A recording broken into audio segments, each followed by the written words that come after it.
నమస్తే.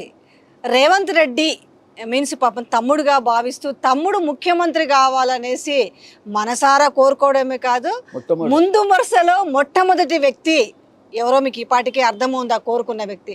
బట్ మరి ఈరోజు ఆ తమ్ముడు ఎందుకు ఇంత అంటే తక్కువ చేసి చూస్తున్నాడా, చులకన చేసి చూస్తున్నాడా, అసలు అవసరం లేదనుకుంటున్నాడా? అంటే ఎంత పెద్ద లీడరో, ఎంత స్టేచర్ ఉందో అందరికి తెలిసిన విషయమే, దాన్ని మనం రివైండ్ చేసుకోవాల్సిన అవసరం లేదు.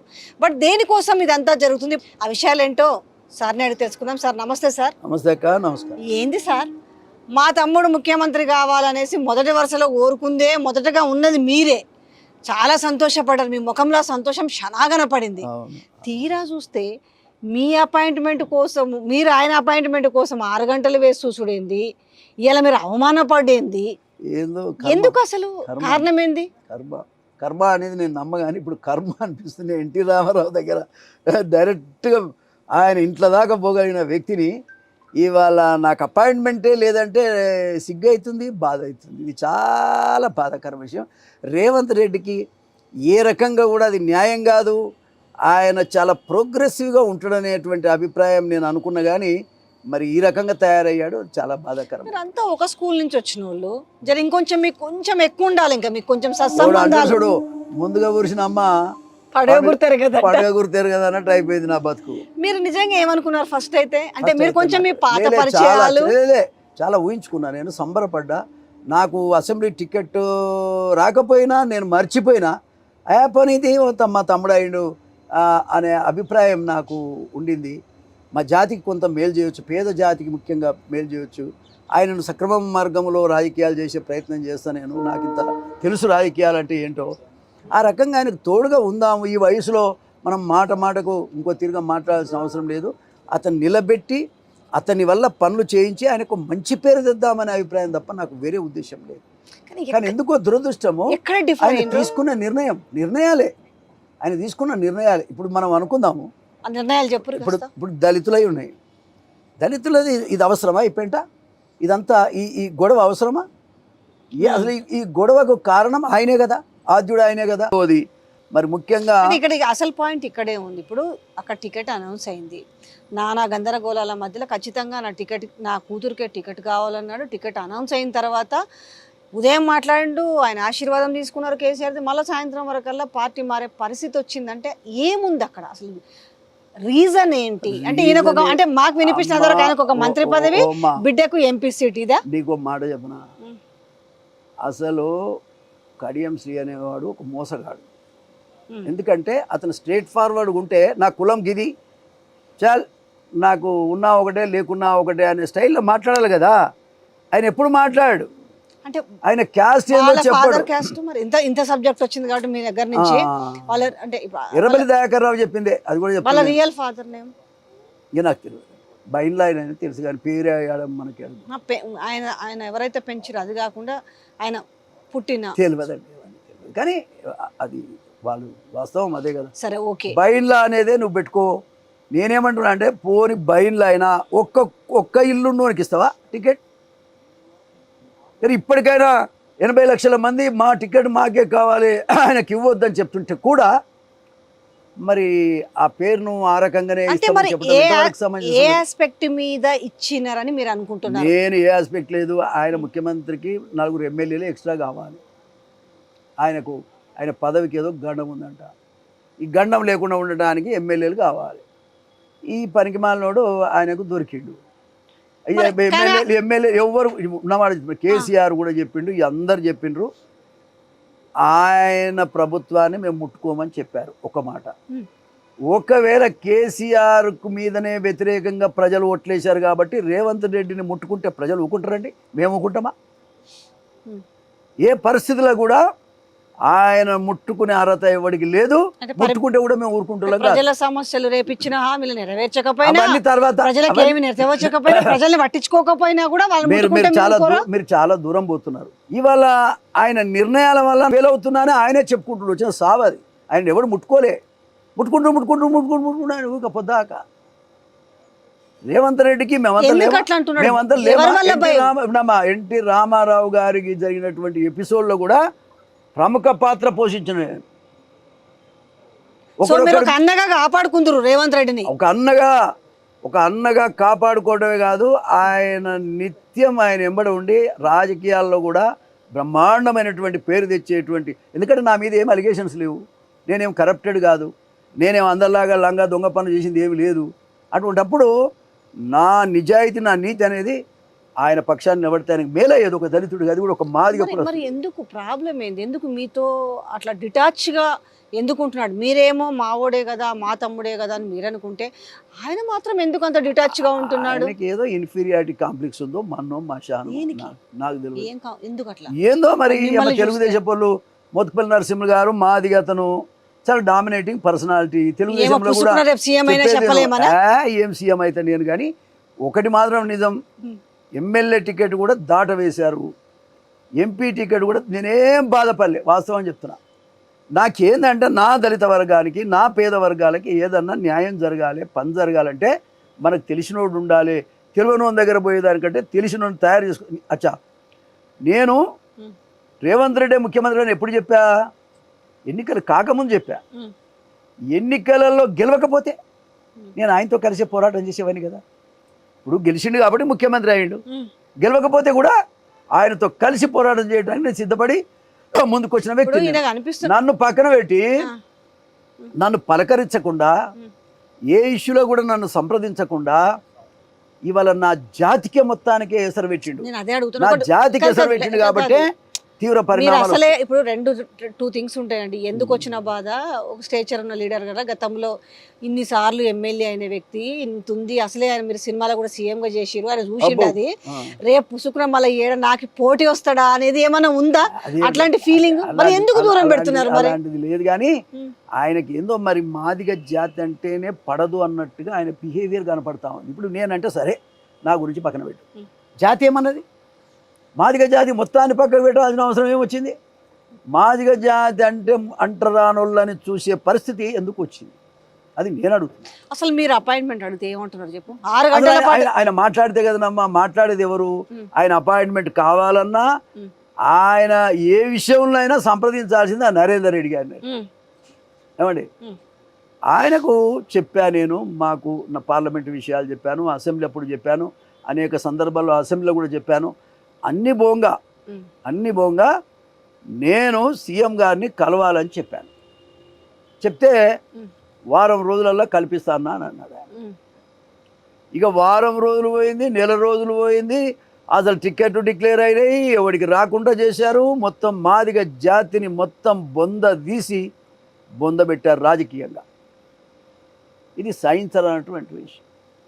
కాబట్టి ముఖ్యమంత్రి గారు ఆయన వయసుకు తగని పనులు చేస్తున్నాడు. మంచిగా నవ్వుకుంటా బ్రహ్మాండంగా 6 స్కీములు పెట్టారు, బ్రహ్మాండమైన స్కీములు. ఆ స్కీములు ఇంప్లిమెంట్ చేసుకుంటూ పేద ప్రజలతో నుండి పేద నాయకులకు నువ్వు చేస్తే పేరు వస్తుంది, కానీ బలిసినోనికి చేస్తే ఏమొస్తుందా? బలిసినోని ఒకటి పేరు చెప్పండి, ఉన్నారేమో? ఆ ఉన్నోళ్ళు ఎవరో పేదోళ్ళే ఉన్నాడు. ఇప్పుడు బలిసినోడు బిజినెస్ దారుని ఎవరు తెచ్చుకున్నా నమ్మరాదు. వాళ్ళ అవసరం కొద్దీ నీ దగ్గరకు వచ్చారు. ఇవాళ అక్కడ అధికారం ఉంది, అక్కడ పోతున్నారు.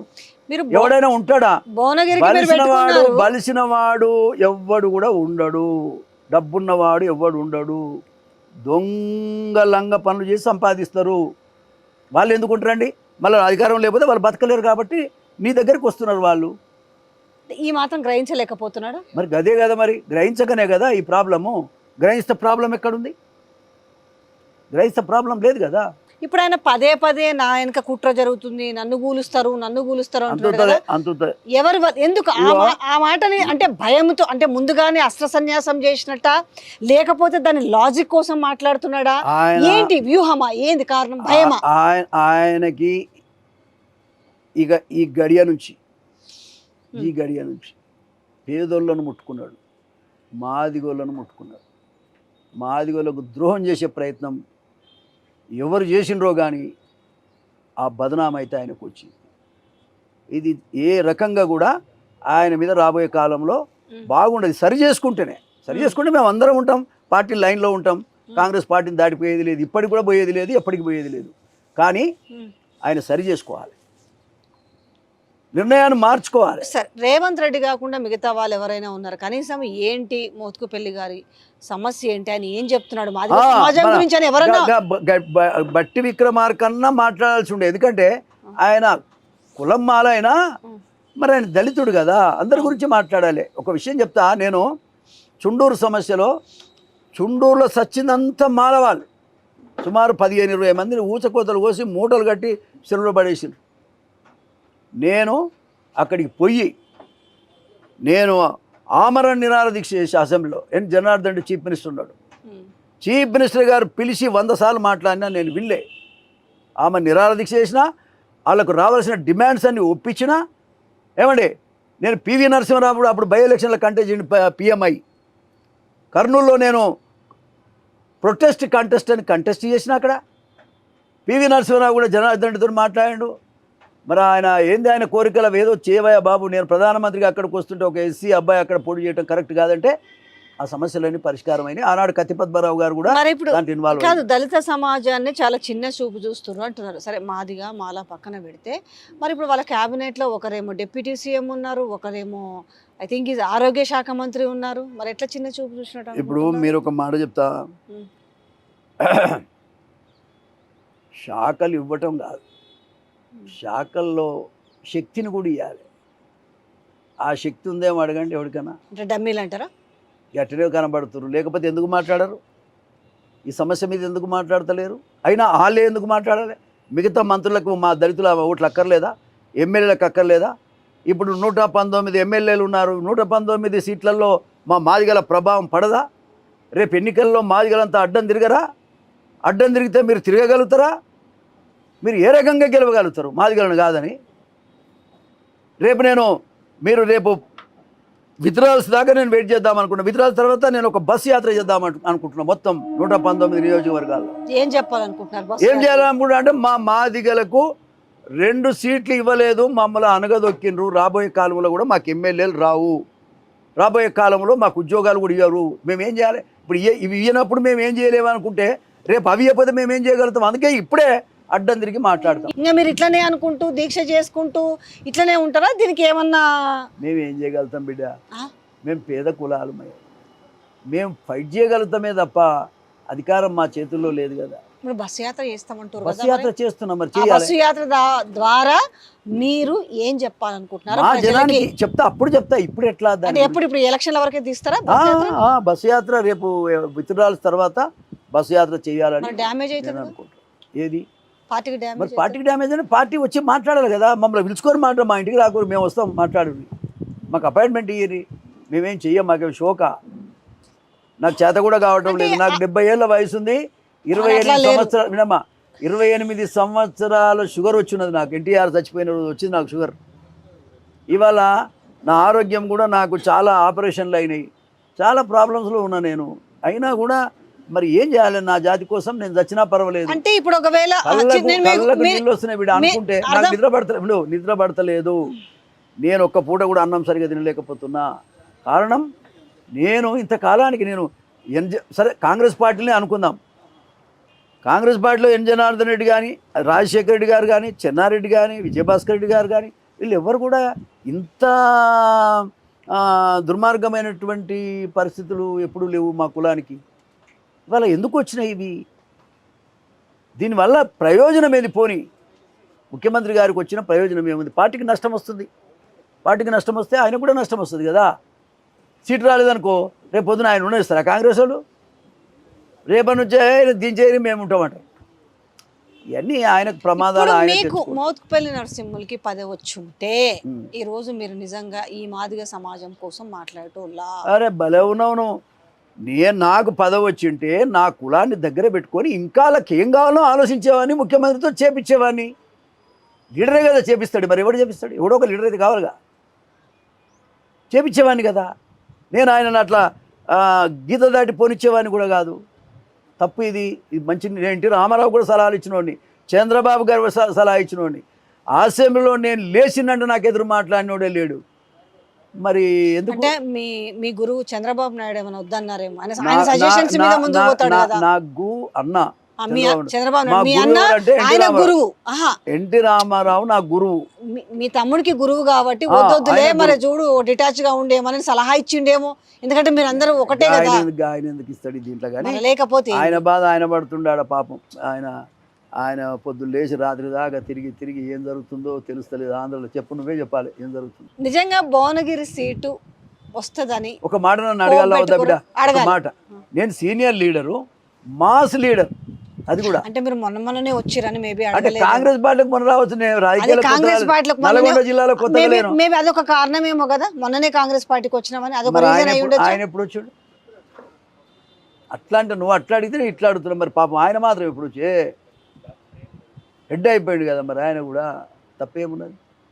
ఆయన వచ్చిండు, మేము కూడా వచ్చినాం, అందరం వచ్చినాం కాబట్టి పార్టీ వచ్చింది. మీకు ఇంతకు ముందు మంచిగా ఉంటుండే ఎప్పుడైనా ర్యాప్ ఆయనతో మీకు మంచిగా ఉన్న సందర్భాలు ఒకసారి నెంబర్ వేసుకోండి. తెలుగుదేశంలో ఉన్నప్పుడు మేము కొన్ని విషయాలలో మేము విభేదించేవాని, నేను అంతవరకే. కానీ ఆయన జైలుకు పోయినప్పుడు కూడా జైలుకు పోయి నేను ఏడ్చిన వాస్తవం. పాపం మనిషి ఆ జైల్లోకి వెళ్ళి వస్తుంటే నేను ఎప్పుడు కూడా నేను వ్యక్తిగతంగా ఎనిమిది పెట్టుకోను. ఏదైనా సమస్య ఉంటే అప్పటికప్పుడే మాట్లాడతాను. ఇది వ్యవస్థ ఫ్యూడల్ సిస్టమ్ అనుకో, ఇది ఫ్యూడల్ సిస్టమ్ అంటా నేను. పెత్తందారు వాతావరణం ఇలా మిమ్మల్ని ఇప్పుడు ఇవాళ లెక్క చేసినట్టుగా అనిపిస్తలేదు, ఇలా ఒక అవమానంగా అనిపిస్తుంది, మీకు ఒక అపాయింట్మెంట్ ఇస్తలేరు, గంటలు తరబడి వెయిట్ చేసి ఇన్ని జరిగినా ఎన్ని రోజులు ఓపిక బట్టి కాంగ్రెస్ పార్టీలు ఉంటారు. ఇంకా కొన్ని రోజులు మనస్తాపం చేస్తే నెక్స్ట్ స్టెప్ ఏంటి? నేను అట్లా పార్టీలో ఉండే కొట్లాడాలనేది నా ఉద్దేశం. మాదిక సమాజం వల్ల ముఖ్యమంత్రి సీటు కూలుతుందా? అంతే కదా. ఎట్లా కూలుతుంది? ఇప్పుడు నీకు ఒక మాట మనం అనుకుందాం, 17 సీట్లు 16 అనుకో, 16లో నీకు సీట్లు 50% ఓడిపోయినాయి అనుకో. 50% ఓడిపోతే కాంగ్రెస్ పార్టీ వాళ్ళు ఊరుకుంటారండి? ఈడున్నోళ్ళు ఎదురు చూస్తున్నారు, వాళ్ళు ఊరుకోరు. కాబట్టి ముఖ్యమంత్రి పదవి కూడా పోతుంది. అది ఆయనకు మంచిది కాదు, పోద్దని నా అభిప్రాయం. అయితే నాకు ఇంకొక రీజన్, మళ్ళీ తిరిగి ఆడికే వస్తుంది ప్రశ్న. ఏంటంటే ఎందుకు మీరు ఇంత తపన పడుతుంటే మీ ఓడు మా తమ్ముడు అందరికి నమ్మకం లేనప్పుడు కూడా ఈయనే ముఖ్యమంత్రి కావాలని మనిషిని ఎందుకు మిమ్మల్ని దూరం పెట్టడానికి రీజన్ ఏంది? నన్ను దూరం పెడితే పెట్టిండు, నా జాతికి చాలు. నన్ను దూరం పెట్టినా నాకు ఫరకేం పడదు. ఎందుకు 6 సార్లు గెలిచాను, ఇండిపెండెంట్ గా కూడా గెలిచాను. అమ్మా అయితే ఇప్పుడు సరే మోతుకు పిల్లని పిలవడం ఎందుకు, ఈయన దీక్ష చేసిండు, ఇదంతా లొల్లి ఎందుకని ఆల్రెడీ నేను ఒకటి అడిచిన. రేపు ఇన్ కేస్ ఆఫ్ ఇంకోటి ఇస్తానో లేకపోతే ఏదో జరిగి కేర్లెస్గా పక్కన పెడితే సైలెంట్గా అవుతారా? మీరు ఒక మాట చెప్తా, జరగబోయేదాన్ని మనం ఇప్పుడే ఊహించుకో, తప్పదు. మీకు అర్థం కాలేదు ఇన్ని రోజులు, అప్పుడే పరిణామాలు అర్థమైతలేవు. నాకు ఇప్పటికి కూడా ఒక నమ్మకం ఏముందంటే రేవంత్ రెడ్డి గారు ఖచ్చితంగా నేను ఇంత జిజ్జుగా ఈ సమస్య ఇంత ముందుకు తెస్తానని ఆయన అనుకోని చాలా చులకనగా చూసిండాడు. ఇది చాలా ఈజీగా నిర్ణయం చేసిండు. కానీ ఇది కులాలు కదా, జాతుల కోసం కొట్లాట్లు వస్తాయి. కాబట్టి మా కులాన్ని మొత్తంగా రాజకీయంగా మరి బొందబెడతా అంటే ఎవరు చూస్తూ ఊరుకుంటామండి? భావి తరాల వాళ్ళ కోసం నేను కొట్లాడుతున్నాను. నేను 70 ఏళ్ళ మాదిగ బిడ్డగా నా బిడ్డల కోసం నేను కొట్లాడాలి, నా ధర్మం అది. నా కోసం కాదు కదా, ఎల్లకాలం నేను ఉంటానా? నేను ఆల్రెడీ 70 ఏళ్ళు వచ్చినా, ఇంకో 5 ఏళ్ళు ఉంటానేమో. మరి రాబోయే కాలం అంతా ఎవరు చేయాలి పని అంతా? చిచ్చు పెద్దగానే రాజేసినట్టే కనబడుతుంది. అయితే ఏం లేదు, మా హక్కుల గురించి మేము మాట్లాడుతాం. అగ్గిపుల్లకి ఇంత మంట అయితే వేసిరు. అయితే ఇది పెద్ద కావచ్చు, దాంట్లో ఇంత పెట్రోల్ వాడచ్చు, ఇంకోటి వాడచ్చు, మొత్తానికి ఒక అగ్గి రాజేస్తున్నట్టు అయితే అనబడుతుంది. అగ్గి ఏం లేదు, అగ్గి ఆయనే రాజేస్తాడు. ఆయనే రేవంత్ రెడ్డి గారు రాజేస్తేనే గిట్లు వస్తుంది. లేకపోతే మాకేం పని ఉంది బిడ్డ, మాకేం పని ఉంది, మాకేం అవసరం, అసలు మాకేం అవసరం. చాలా బాధపడుతున్నా అంటే సంతోషపడే మనిషి నేను, గంతే. అసలు ఆయన గెలిచినాక మాట్లాడిరా, పోయిరా? మాట్లాడిరా 2 సార్లు కలిసినా, మాట్లాడినా. కానీ ఇక కొత్తనే కదా, అడావుడి వ్యవహారం చెప్పిన నేను. అది కూడా అనేక విషయాలు సామాజిక కోణం నుంచి కూడా చెప్పా. మంచిదన్నా తప్పకుండా అని అంటాడు, కానీ కాదని చెప్పడు కదా, అన్నాడు అప్పుడు. కానీ ఆ తర్వాత జరుగుతున్న పరిణామాలలో ఎక్కడ నన్ను ఇన్వాల్వ్ చేసినటువంటి సందర్భం. ఈ ఓవర్ పరిణామాలలో చూస్తే ఎందుకో మీ గన్ షాట్, మీ కక్షో సాధింపో ఎవరి మీద అంటే నాకు కడియం శ్రీహరి మీద కనబడుతుంది. లేదండి, పిచ్చి, నాకు కడియం శ్రీహరి మీద పైసలు తీసుకొని వచ్చి నేను ఒక మాట చెప్తున్నా మీకు, నాకు ఈ సృష్టిలో ఎవరి మీద నాకు వ్యతిరేకం ఉండదు. మీరు ఆలేరులో పోయి ఒకసారి నా గురించి మీరు తిరిగి కనుక్కోండి. ఏ కులపొల్లు అయినా సరే, నాకు వ్యతిరేక పార్టీ అయినా సరే, నేను అట్లా ఉంటాను. కానీ ఏదైనా ఉంటే అనేస్తా అంతవరకే. ఆ తర్వాత నేను దాన్ని పట్టించుకోను. దాని కానీ గురించి మనము గత ప్రభుత్వంలో అసలు ఆ ముఖ్యమంత్రి అనే వ్యక్తి అసలు కలవలేదు, గిట్లనే చేసిందని అనుకోని మళ్ళీ గీడికి వచ్చేసరికి గిదే రిపీట్ అయితే మాత్రం ఇప్పుడున్న ముఖ్యమంత్రికి తెలుస్తలేదని జనాలు కూడా అనుకుంటారు కదా. చూడు ఒకరు ప్రయత్నం చేస్తున్నారు గంతగానము, ఆయన ఎందుకు అపాయింట్మెంట్ ఇస్తలేడు అనేది మరి ఈ అపవాదు కూడా షురు అయినట్టే కదా. అరే పెద్దది అది, నాకు అపాయింట్మెంట్ ఇవ్వకపోవడం ఏందని నాకు కూడా అనిపిస్తుంది కదా. నాకు ఏమనగా రెస్పెక్ట్లో మాత్రం నేను ఓర్చుకోను. రెస్పెక్ట్లో ఎక్కడ దోకా జరిగినా నేను ఓర్చుకునే మనిషిని కాదు. అది ఆయనకి ఎరికే. రేవంత్ రెడ్డి బాగా తెలుసు, టీడీపీలో ఉండి చూసిండు కదా నన్ను.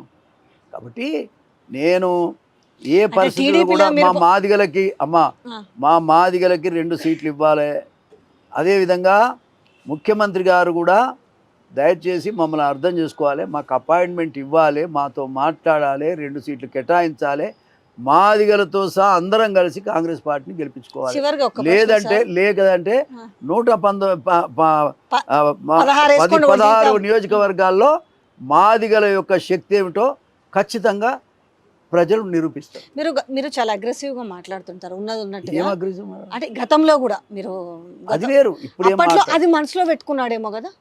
అరే అది మనసులో పెట్టుకొని అట్లా మాట్లాడింది కదా, ఇవాళ నేను అవమానించకూడదు, ఈయనకి ఎందుకు అపాయింట్మెంట్ ఇవ్వాలి ఇవాళ.